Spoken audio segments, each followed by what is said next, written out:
L'Église doit devenir une église de disciples. Une église de disciples.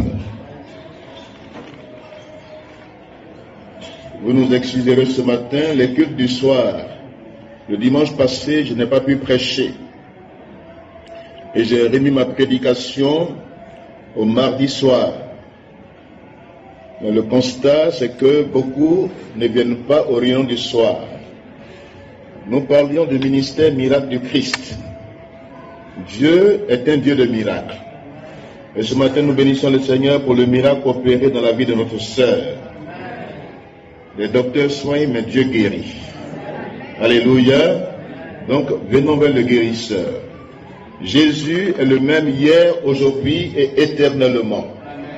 Nous avons vu le mardi soir, dans les textes de Matthieu chapitre 8, Matthieu chapitre 9, où Jésus démontre sa puissance.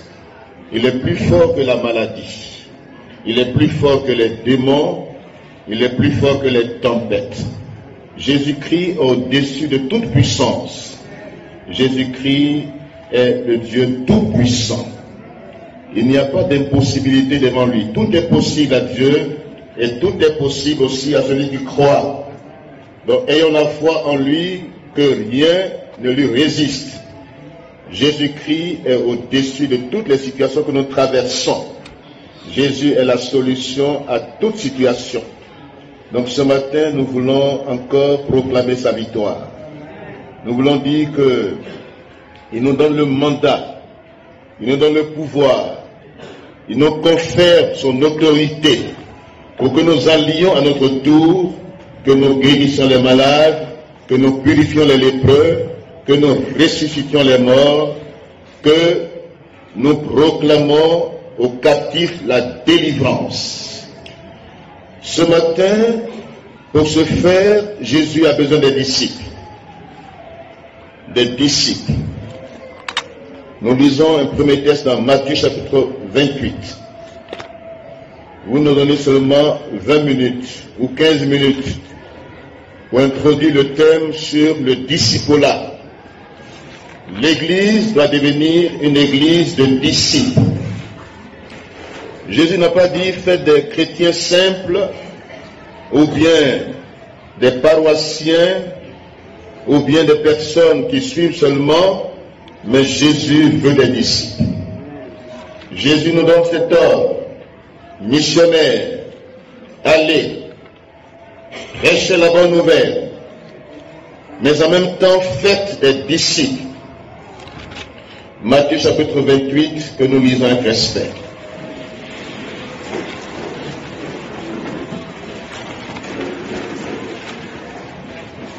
Matthieu chapitre 28, le verset 18 au verset 20. Allez, faites de toutes les nations des disciples, les baptisant au nom du Père, du Fils et du Saint-Esprit, et enseignez-leur à observer tout ce que je vous ai prescrit. Et voici, je suis avec vous tous les jours jusqu'à la fin du monde. Amen. Que Dieu bénisse sa parole. Le même texte est repris dans Marc, chapitre 16, si je m'abuse. Marc, le même texte est repris dans Marc, chapitre, on va vérifier. Marc, chapitre 16, versets 15 à 17. Puis il leur dit, allez par tout le monde et prêchez la bonne nouvelle à toute la création. Celui qui croira et qui sera baptisé sera sauvé. Mais celui qui ne croira pas sera condamné. Voici les miracles qui accompagneront ceux qui auront cru. En mon nom, ils chasseront les démons. Ils parleront de nouvelles langues. Ils saisiront des serpents. S'ils boivent quelques breuvages mortels, il ne leur fera aucun mal. Ils imposeront les mains aux malades et les malades seront guéris. Amen. Voici l'ordre missionnaire. Et cet ordre missionnaire comporte deux aspects. La mission de l'Église, comme Jésus-Christ dit dans Jean chapitre 20, verset 21, « Comme le Père m'a envoyé, moi aussi je vous envoie. » Il nous envoie avec un ordre missionnaire. L'énoncé de la mission est bien précis et comporte deux aspects. Il y a l'évangélisation, le fait d'aller, d'annoncer la bonne nouvelle, c'est le premier aspect de cet ordre missionnaire. Nous devons évangéliser, prêcher l'évangile, le plein évangile, comme Jésus l'a vécu, l'a prêché, en disant « L'Esprit du Seigneur est sur moi, il m'a oint pour porter de bonnes nouvelles aux pauvres, pour guérir ceux qui ont le cœur brisé et pour faire sortir de prison les captifs. » De même, l'Église doit prêcher ce plein d'évangile du royaume de Dieu, du règne de Dieu, que les signes nous accompagnent, que la puissance de Dieu nous accompagne, que nous démontrions à notre tour que Jésus est le même, qu'il est vivant, et que ce ministère nous le continuons en prêchant l'évangile, le plein évangile, que les malades soient guéris, que les vies soient libérées, que Jésus-Christ soit annoncé. Et le contenu de cet évangile, c'est Christ lui-même que nous prêchons, sa mort, sa résurrection, son retour en gloire. Donc l'évangile de Christ doit être prêché dans sa dimension profonde, le royaume de Dieu, pour que le règne de Dieu vienne, que ton règne vienne ce matin dans nos vies, que le règne de Dieu s'établisse dans notre nation, que Jésus-Christ règne dans nos cœurs. Alléluia. Voici le premier aspect de la mission. Le second aspect de la mission, il dit faites des disciples. Un évangile qui est intégral, qui est aussi holistique, c'est-à-dire qui s'occupe de l'homme tout entier. Faites des disciples. Non seulement Jésus-Christ nous demande d'aller partout, de prêcher l'évangile, le plein évangile, un évangile intégral, mais le second aspect de la mission, c'est que nous fassions des disciples. Alléluia. Amen. La vision que Christ a, quand nous revenons, quand Jésus-Christ voit notre monde actuel, dans son contexte, en son temps, il a vu les douleurs, il a constaté que les hommes et les femmes étaient abattus, étaient comme des brebis abattus, sans berger. Et Christ, dans ce constat, nous lisons ce constat dans Matthieu chapitre 9, verset 36 à 38. Voyant la foule, il fut ému de compassion pour elle, parce qu'elle était languissante et abattue, comme des brebis qui n'ont point de berger. Alors il dit à ses disciples, la moisson est grande, mais il y a peu d'ouvriers. Priez donc le maître de la moisson d'envoyer des ouvriers dans sa moisson. Alléluia. Donc l'urgence de l'heure, c'est le besoin d'ouvriers. Jésus-Christ lève les yeux, il a une vision, il regarde et il voit, il constate que les gens sont languissants, ils sont abattus, sans assistance, des laissés pour compte, des victimes d'injustice sociale, des opprimés, victimes du rejet, des abus, des violences, victimes de crises sociétales, poussant des cris de désespoir à la recherche de solutions, voulant s'en sortir, mais rencontrant une indifférence totale, des incompréhensions, des empêchements, des expositions, le manque même d'ardeur et de ferveur, d'enthousiasme, de vitalité et d'assurance est absent parmi ceux qui se proclament de lui, qui se revendiquent, sinon qui revendiquent leur appartenance à Christ. Christ dit, les gens sont languissants, abattus, ils n'ont pas de berger, ils sont abandonnés, ils ont des situations difficiles, ils sont sous oppression, mais personne ne regarde à leur situation. Ils sont dans le manque, dans l'insécurité. Ils manquent même d'assurance. Et au sein même de nos communautés dites protestantes, évangéliques, charismatiques, il y a des traditions que nous avons qui empêchent les gens de croiser réellement Christ vivant. Christ est vivant. Alléluia. Il n'est pas dans les théories. Il n'est pas dans ce que nous faisons souvent. Il y a des choses secondaires que nous faisons qui n'ont rien à voir avec les besoins réels des hommes et des femmes. Même dans nos communautés, nous avons des personnes qui viennent seulement pour consommer, des consommateurs des offices religieux. Ils veulent consommer, ils consomment. Ils ne regardent pas aux besoins des autres. Ils ont les yeux baissés sur leurs propres intérêts.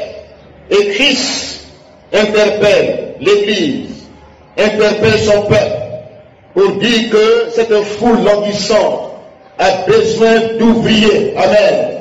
Il y a un besoin urgent d'ouvriers. Dans Jean chapitre 4, la même situation, quand Jésus-Christ, après son entretien avec la femme samaritaine, ses disciples approchent pour dire, Seigneur, mange et bois. Il dit, mais j'ai à manger une nourriture que vous ne connaissez pas. C'est d'accomplir la volonté de celui qui m'a envoyé. Alléluia. Alléluia. Jésus-Christ est venu pour accomplir la volonté de son Père. Jean chapitre 4, verset 34. Jésus leur dit, ma nourriture est de faire la volonté de celui qui m'a envoyé et d'accomplir son œuvre. Ne doutez-vous pas qu'il y a encore 4 mois jusqu'à la moisson? Voici, je vous le dis, levez les yeux et regardez les champs qui déjà blanchissent pour la moisson. Alléluia. Amen. Ce matin, n'ayons pas les yeux baissés sur nos préoccupations personnelles, sur nos besoins personnels, nos intérêts personnels. Écoutons le cri des personnes en détresse, des personnes languissantes, des personnes qui poussent des cris de désespoir autour de nous, dans le quartier où nous sommes, dans notre entourage. Il y a des gens abattus, des gens sans espoir, des gens même qui se suicident parce qu'ils manquent d'espérance. Ils mettent fin à leur vie. C'est le désespoir. Mais l'Église est souvent impuissante, l'Église est souvent indifférente aux cris des hommes et des femmes. Nous nous concentrons sur les offices religieux. Mais ce matin, levons les yeux vers les besoins des nécessiteux. Amen. Des personnes en détresse, des personnes affligées, des personnes qui vont à la mort, que Satan amène à la mort. Apparemment, ils sont bien, ils s'habillent bien, mais souvent ils ne dorment pas la nuit. Ils ont des cauchemars, ils sont dans les détresses, ils sont poursuivis dans leurs rêves, ils manquent de paix intérieure. Écoutons la voix de ces personnes aujourd'hui. Amen. Ne soyons pas indifférents à leurs cris. Jésus-Christ nous interpelle. Nous lisons le Proverbe chapitre 24. Proverbe 24. Proverbe 24, versets 10 à 12. Il répète la même chose, le même besoin. Que l'Église ne soit pas indifférente aux besoins des personnes qui l'entourent. L'Église a une mission, c'est d'annoncer la bonne nouvelle du royaume de Dieu, de guérir les malades, de délivrer les captifs, de mettre fin au système satanique, d'annuler les décrets sataniques et d'imposer les décrets de Dieu. Alléluia. Si tu faiblis Proverbe 24, verset 10. Si tu faiblis au jour de la détresse, ta force n'est que détresse. Délivre ceux qu'on traîne à la mort, ceux qu'on va égorger. Sauve-les. Si tu dis, ah, nous ne savions pas, par indifférence, celui qui pèse le cœur ne le sait-il pas? Ne le voit-il pas? Celui qui veille sur ton âme, ne le connaît-il pas? Et ne rendra-t-il pas à chacun selon son œuvre? C'est là la chose primordiale, l'essentiel de notre position en Christ, l'essentiel de notre appartenance à Christ, l'essentiel qui fait que Dieu nous veut dans son œuvre. Voyons les besoins des personnes. Levons les yeux vers le ciel, vers les besoins des personnes en détresse. Et c'est pourquoi Jésus dit, il y a un manque d'ouvriers. Prions le Maître pour qu'il envoie des ouvriers dans la moisson. D'où l'importance du disciple-là. Alléluia. Une église de disciples. Ce n'est pas une église où les gens viennent seulement pour consommer des offices religieux, pour se sentir seulement à l'aise. Non, au-delà de ce que Dieu a fait dans notre vie, nous devons aller vers les personnes en détresse. Alléluia. Jésus dit, allez vers ces personnes. Comme le Père m'a envoyé, je vous envoie. Le disciple est un ouvrier, un témoin. Il est producteur de preuves. Il est une personne qui apporte des solutions aux problèmes posés dans la société. Le disciple, c'est celui-là même qui peut décanter les situations. Il apporte des solutions. Il est un ouvrier. Il est quelqu'un qui est témoin du Christ. Il produit des preuves. Il est celui que Dieu utilise comme instrument.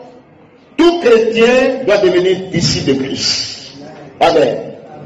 Ce n'est pas seulement je suis baptisé, je suis confirmé, je prends la Sainte Seine, je viens au culte, je fais mon offrande, je paye ma dîme, c'est fini. Non. Christ veut comme instrument entre ses mains. Il dit, allez, comme je suis allé. Vous êtes aussi envoyés. Vous êtes un missionnaire. La mission, restez l'évangile. Les hommes, les femmes soient sauvés. Alléluia. Donnez les preuves de votre appartenance à Christ. Le disciple est un ouvrier. Et Dieu a besoin des ouvriers dans son œuvre. Es-tu un ouvrier dans cette communauté?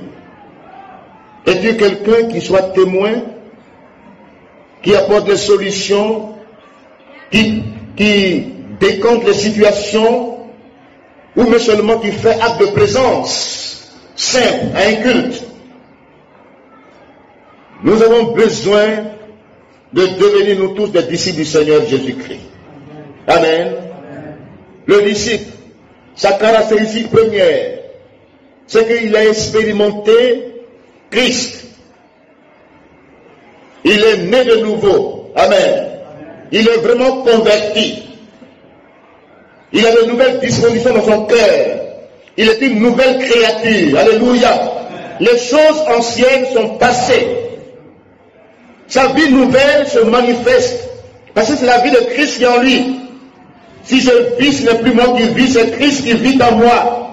Voici le disciple. C'est un homme qui est l'incarnation du Christ. Alléluia. Puisqu'il a le Christ en lui, il peut le donner au monde. Alléluia.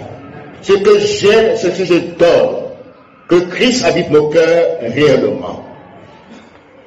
La deuxième caractéristique du disciple, il est soumis à la discipline du Christ.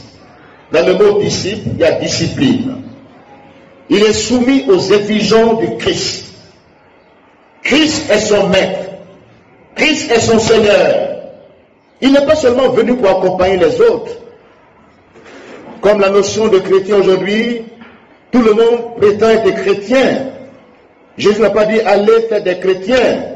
Même si le mot chrétien au départ sous-entend disciple, mais aujourd'hui cette tendance, cette notion n'a plus de valeur. Christ veut des disciples. Et le disciple est soumis aux exigences du Christ. Le disciple grandit sainement. Troisième caractéristique, dans son identification à Christ, dans sa mort et sa résurrection. Il s'identifie à Christ comme l'apôtre Paul le dit dans Philippiens 3, versets 5 à 14. Je suis aujourd'hui, j'aspire. Je paraphrase. Vous m'excusez, je vais chercher la référence. Philippiens chapitre 3. Philippiens, le chapitre 3, le verset 7 à 14. Ces choses étaient pour moi des gains, je les regarde comme une perte à cause de Christ. Et même je regarde toutes choses comme une perte à cause de l'excellence de la connaissance de Christ, mon Seigneur, pour lequel j'ai renoncé à tout. Je les regarde comme de la boue afin de gagner Christ et d'être trouvé en lui, non avec ma justice, celle qui vient de la loi, mais avec celle qui s'obtient par la foi. Ainsi je connaîtrai Christ et sa puissance de résurrection, la communion dans ses souffrances, en devenant conforme à lui dans sa mort pour parvenir à sa résurrection. Amen. Voici le disciple. Il est conforme à Christ. Il s'identifie à Christ. Il est mort au péché. Il est mort avec Christ. Il est ressuscité avec Christ en nouveauté de vie. Amen. Quatrième caractéristique, il a une foi obéissante. Une foi qui obéit à Dieu.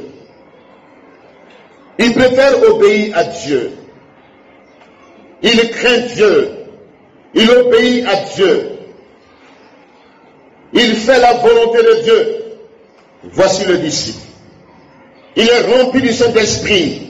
Alléluia. Le fruit de l'Esprit de Dieu se dégage en lui. La joie, la paix, la patience, la douceur, la maîtrise de soi, la bonté, la bienveillance, la fidélité, il porte ses fruits en abondance. Alléluia. Il est trouvé fidèle, loyal, intègre. Non seulement il est fidèle à Dieu, mais quand il est dans son foyer, il est marié, il est fidèle à son épouse. Elle est fidèle à son époux. La fidélité est une qualité importante du disciple-là. Amen. Il est rempli du Saint-Esprit. Alléluia.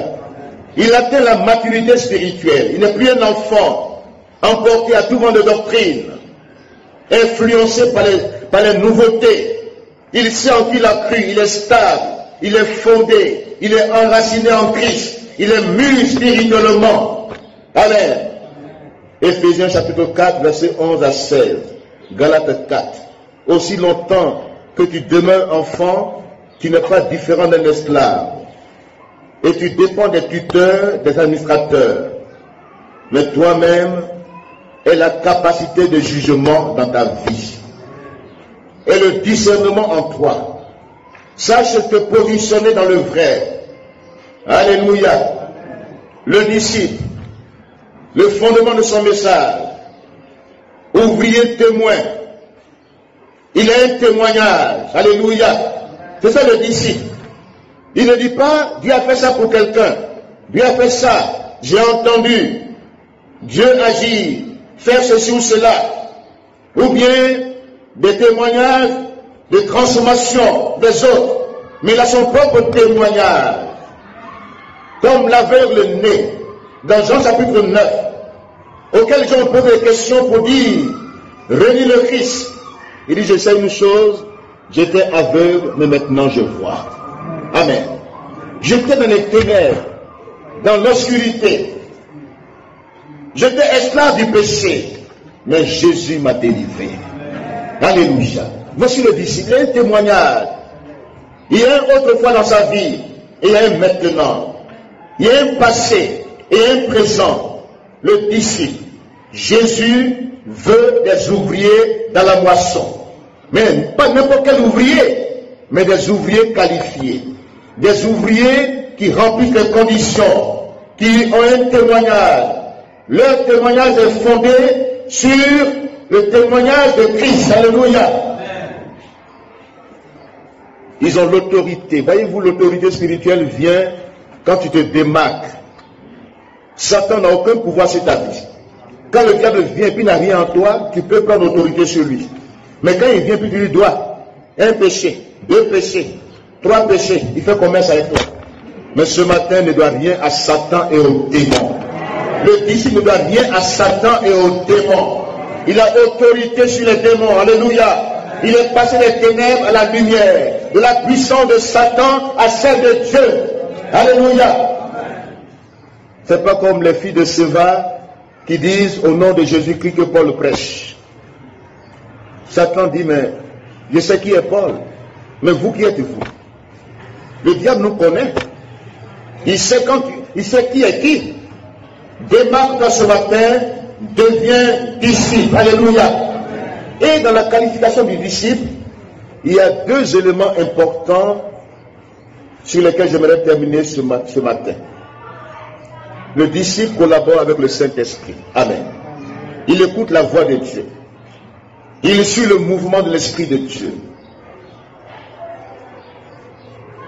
Il est conduit par l'Esprit de Dieu et non par la chair. Dites Amen. Tous ceux qui sont conduits par l'Esprit de Dieu sont fils et filles du Dieu vivant. Qui te conduit? Est-ce la chair? Est-ce les hommes? Est-ce les mauvaises compagnies? Les mauvais conseils qui te conduisent? Est-ce que le Saint-Esprit te conduit? Le disciple collabore avec l'Esprit de Dieu. Il est revêtu de la puissance de Dieu. Alléluia. Il sait que l'œuvre qu'il a compris, ce n'est pas la chair et le sang, ce n'est pas lui-même, mais il collabore avec l'Esprit de Dieu, comme Zacharie le dit, ce n'est ni par ma force, ni par ma puissance, mais c'est par le Saint-Esprit que les montagnes seront déplacées, qu'il y aura des résultats, que les âmes seront sauvées, collaborant avec l'Esprit de Dieu, comme Paul. Il était coincé quelque part, il avait des intentions bonnes. Il voulait aller dans une contrée et le Seigneur lui a dit non. Et il a entendu la voix du Macédonien qui lui dit passe en Macédoine, secours-nous. Ce matin, écoute la voix de Dieu qui te parle. Deuxième qualité importante de disciple est un homme engagé. Amen. Il a de la détermination. Il prend position. Une personne engagée prend position, dénonce les injustices et annonce la vérité de l'évangile. Les artistes qui sont engagés là, quand vous les écoutez, ils prennent position, ils sont engagés, ils n'ont pas peur. Mais pourquoi toi tu as peur du Christ? Même les gens sans Dieu sont engagés, ils croient ce qu'ils confessent. On a vu des artistes qui sont tellement engagés dans ce monde-là, et puis ils n'ont pas peur, ils n'ont pas honte, ils prennent position, ils dénoncent les injustices, ils annoncent des solutions. Ce matin, sois un homme engagé, une femme engagée. Le disciple est un homme engagé, est une personne déterminée. Elle prend position, elle n'a pas honte du Christ, elle n'a pas peur des candidats. Elle annonce la parole de Dieu sans crainte, parce qu'elle sait que le Seigneur est avec elle. Jésus est avec nous jusqu'à la fin du monde. Que Dieu bénisse sa parole. Amen.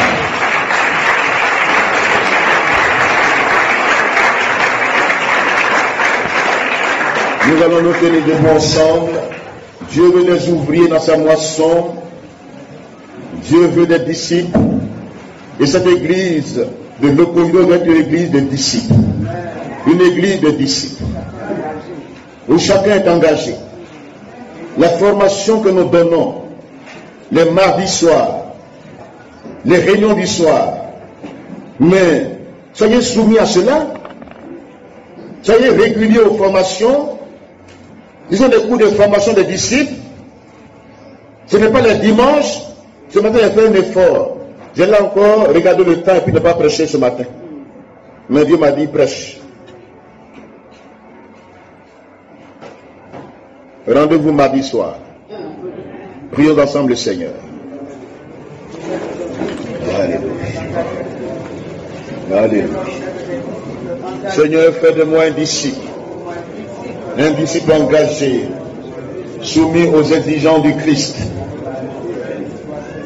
obéissant à la parole de Dieu, qui a la crainte de Dieu,